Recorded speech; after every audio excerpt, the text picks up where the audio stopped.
So ayan, good morning guys. So ngayong araw na ito ay magpapa-preventive maintenance tayo. So ayan, inisa natin, pinturahan natin para medyo aliwalas yung area natin. And then dito guys sa laboratory ay magpapalinis din tayo.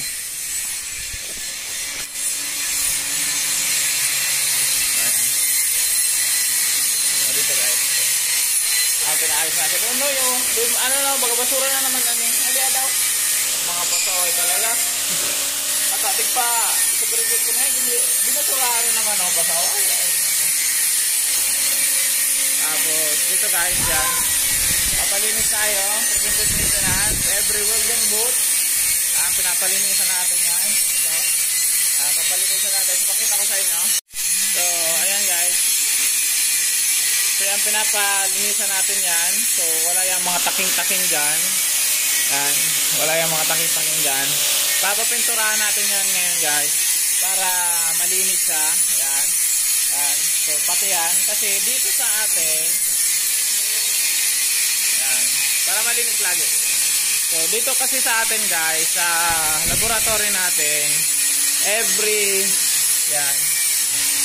tapos ng training, napalinisan natin yan, preventive maintenance, para maging ayos uli siya, diba? Yan, pinapalinisan natin. Huwag masyadong para hindi masayang kang pintura. Ano po? Okay. Yan, papapinturahan natin yan guys, para malinis. Yan, maganda tingnan. Tapos susunod yung makina, papabugahan natin ng hangin para maging malinis siya. So for tomorrow or susunod na mga araw, ready na siya for assessment. Diba? Ayan. Papalinisan natin yan. So, ang assignment nila is per welding boot. Ha. So, napalinisan natin yan. Ayan. Tapos, ito na yun. Linisin. Ang pangit. Ano? So, may mga taking-taking. Pagandahin man ang pakagrind. Ano po? Pati nga ito, para weldingan kaya, para tipo lang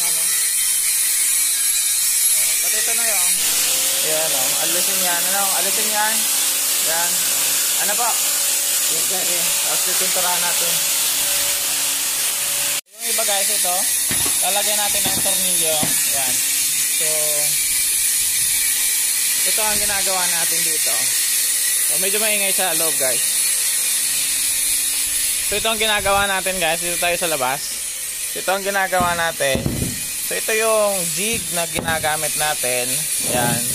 So sa iba makita ninyo is madumi, madaming tacking. So sa akin ay see to it na bolt lang siya para tanggal balik lang. And hindi hassle sa paglilinis. So may mga pasaway lang na napapara-tacking dyan. Pero hindi siya gaanong nagiging madumi. Ano po? So yan.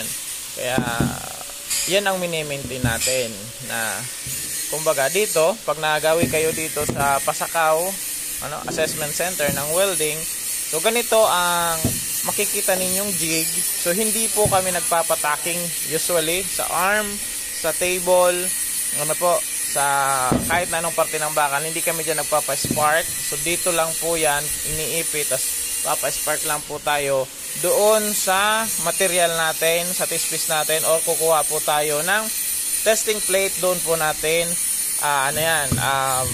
maghihinang o magpapa-testing ng kuryente. Hindi po dito, para ma-maintain natin na malinis. So mamaya titingnan natin. Ayan guys, ito na yung pinapinturahan natin. So ayan, yung iba, ayan, clear na natin siya. Ayan. So lahat yan guys, yan, 10 na yan. So yun ang pinagagawa natin.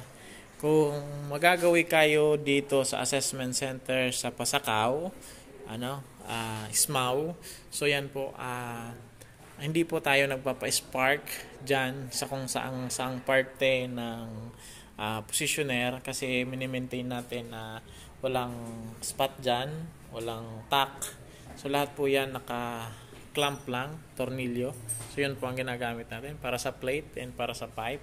So yan po para mas matipid at mas malinis po tingnan yung ano natin, yung jig natin. So yun po yung ginagawa natin. So lahat po yan dyan sa lahat ng mga welding boot yan, pinalinisan natin. Yan, pinalinisan natin.